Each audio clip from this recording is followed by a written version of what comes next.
বাসায় যাবা? তোমরা কি আমার বাসায় যাবা? সাংবাদিকদের উপরে ব্যাপক চটলেন পরীমণি।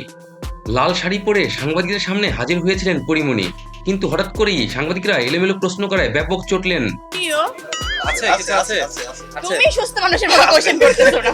আচ্ছা পরি অনেক মানে পাগল বা পাগলামি করেছে, মানে এমন কোনো পাগলামি করেনি। ফুলটা ভালোবাসার জন্য বা ভালোবাসা দিবসের উপলক্ষে আমাকে আমার খুব প্রিয় মানুষ একজন চয়নিকা চৌধুরী উনি গিফট করেছিলেন দুদিন আগে, ওটা পরে এসেছি।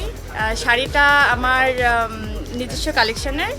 আর কি বলবো, গয়নাটা হচ্ছে ট্রাস্ট গোল্ড অ্যান্ড ডায়মন্ডের, যেটার আমি ব্র্যান্ড অ্যাম্বাসেডর। আর কি আর পরি অনেক কান্না করতাম যে কিভাবে এখন কি হবে। ছোটবেলায় রোজা না ঘুমিয়ে সেহরি খাওয়ার জন্য জেগে থাকতাম। যখন জেনজিদের আইডল আপনি গালি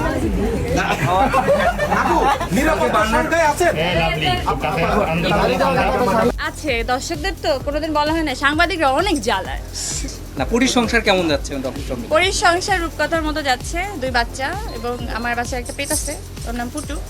এই নিয়ে আমার সংসার, এই তো, এবং নানু ভাইয়ের স্মৃতি।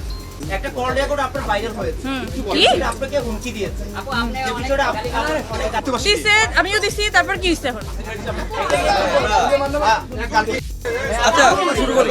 তোমার একটা গোলাপ ফুল দিব, একটু চুপ করো। এই যে গোলাপ ফুল দিবে। আছে, দর্শকদের তো কোনোদিন বলা হয় না, সাংবাদিকরা অনেক জ্বালায়। আমার ফোনটা কই? কোনটা? আরে আমার মাথার উপর কি রে ভাই?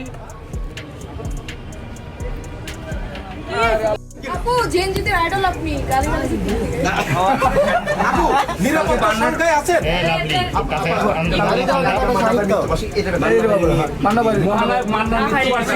করলাম।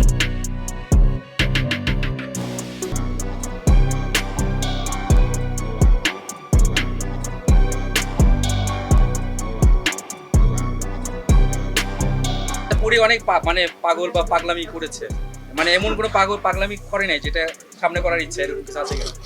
কিও আছে কিছু আছে তুমি সুস্থ মানুষের মতো কোশ্চেন করতেছো না।